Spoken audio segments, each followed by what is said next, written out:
out. So who are you, nice lady? I'm that. So my name is Andrea Robertson. I come from a science communication / nonprofit background, and in 2016 I left my job at a local nonprofit and struck out on my own and created my own business doing a bit of graphic design, a bit of data analysis and data visualization for nonprofits, mostly in the Vancouver area. It's called Hypsopops. It's a California state marine fish, the Latin name, obviously. Anyway, I'm here today to talk about presenting financial data and different ways that you can do that. I'm going to do that in a couple of segments here. First up is tables, tidier tables. Tables are a pretty standard way of showing financial data, including in annual reports. You've probably seen those. You flip to the back and there's all the numbers. I don't know if it's actually legally required for you to have all the numbers, but it's generally good anyway for transparency's sake. And yeah, tables are perfectly fine. To make nice, tidy tables, there's a few things you can do. So this is zooming in on one section of all the tables from the previous slide. And there's a few things going on here. So first of all, we have all of the text aligned to the left. Well, for you guys, to the left. In English in North America, we read text left to right. So you want to have all the starting points all lined up. So that means shove them over to the left. Numbers, on the other hand, we actually kind of read right to left, believe it or not. I mean, yeah, you read it left to right, but when you're reading a number, especially a nice column of numbers, you kind of scan it and see, okay, how many commas, how many digits are there, how big is this number going to be before you get to the left to right part. So for that reason, you do want to right align your numbers. It makes it easier to scan down the list and quickly say, oh, big number, small number, big number, if that's what you're looking for. And that also applies to things like dates and other stuff that has some sort of uniform format to it. If it's something that you think people want to scan, make it easy for them to do so. Another thing that's going on is there's a bit of an unusual spacing thing. So normally when you make a table of information in your Microsoft software of choice, you get this big grid of information, and every line has its own line that you can follow across with your eyes. But that's also kind of cluttered, makes it a little harder to read. So another option is to remove those grid lines altogether, and instead, to help people follow things across horizontally, put these gaps at regular intervals between lines. So make this white space work for you. If I remove the orange lines, you can see it's a little bit subtle. So someone's not going to be reading the report and be like, oh my God, there's lines missing. But there's going to be enough of a gap that you can say, all right, I'm looking at the second one above the second gap, insurance goes across. So just a subtle thing to help your reader stick with you. Now, there is a temptation to look at that big array of numbers and be like, all right, we're going to make pictures. I fall for it all the time because, it's my job, so I get money when I do that. But just because you can graph something doesn't mean you should. Every graph, every data visualization, everything that you do should have a reason behind it. Graphs in particular, because if you do have your page of financial data, the table of numbers, and then you decide to put in a couple of graphs, you know your reader's going to skip the table and go to the graphs first, because they're more interesting. So, make sure the graphs are helping you tell a story. Yes, table of numbers. Oh, yeah. See, this is what I meant about forgetting slides. So, table of numbers. Ooh, let's put in a graph. This is a type of graph called a row chart.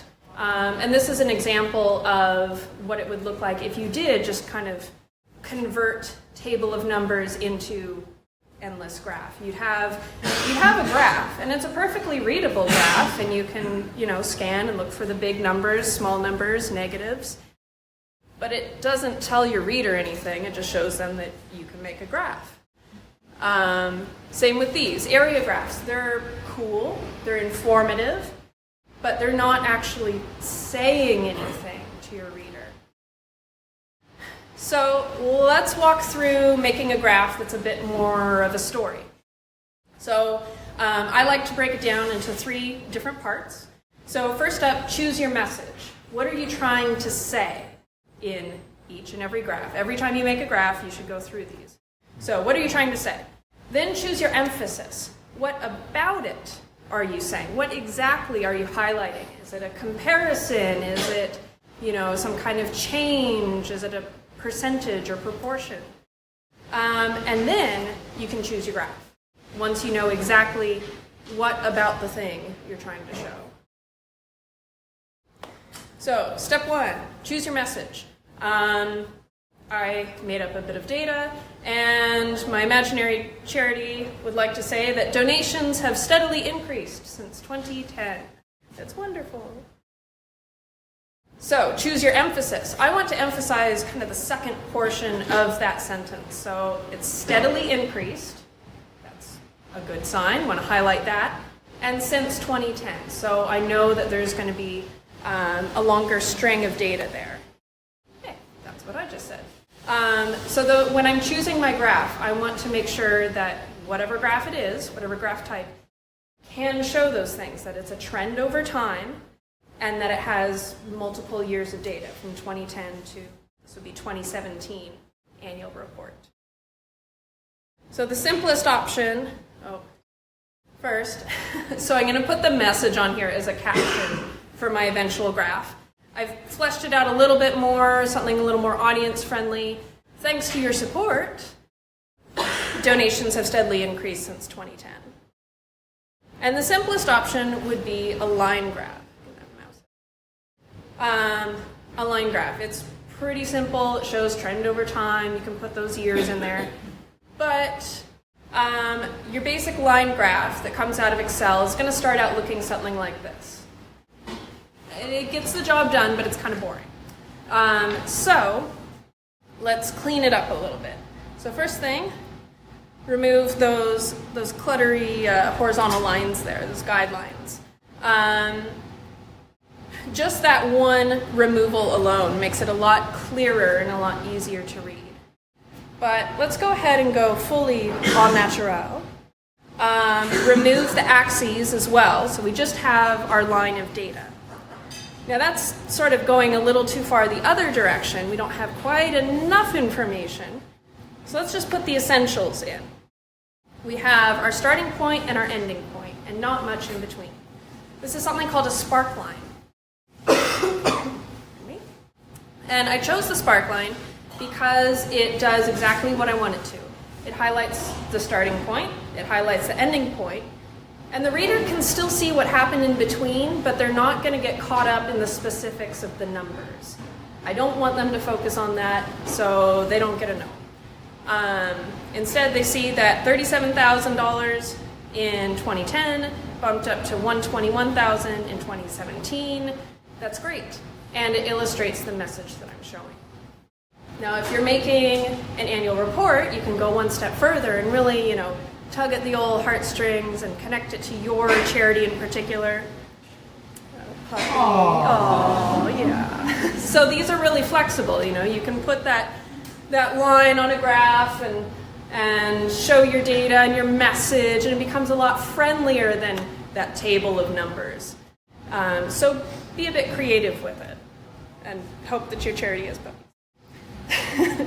Another option is sort of a hybrid between the two. A little bit of design, but really still staying with your numbers. If there's a specific number that you want to highlight, feel free to do so. Just make it nice and big and designy, but go ahead and put the number out there. You could attempt to illustrate those 432 donors somehow by putting like a bunch of little people or, I don't know, a bar, something. But it's not really necessary. What you're going for here is the bare minimum that effectively gets your message across to your reader. So if your readers are reasonably comfortable with numbers, there's nothing wrong with putting a number up there. Kind of gets back to the table thing. And I went through my slideshow faster than I thought.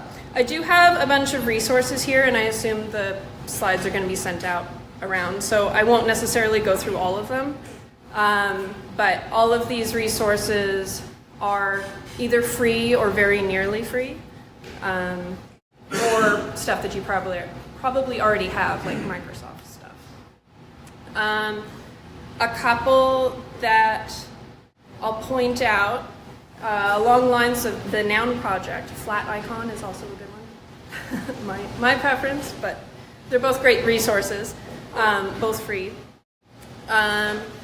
Also, in the lines of, actually isn't in my slides here, but I will make sure that they are when I send them out.